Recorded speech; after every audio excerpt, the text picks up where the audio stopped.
अगर दो जानवरों को आपस में मिला दिया जाए तो वो कैसे दिखते हैं? लास्ट वाला तो बहुत खतरनाक दिखता है, आइए देखते हैं।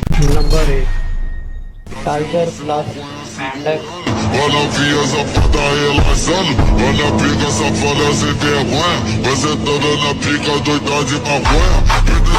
नंबर 2, लास्ट वाला देखने से पहले वीडियो को लाइक करें। ऊंट प्लस मुर्गा।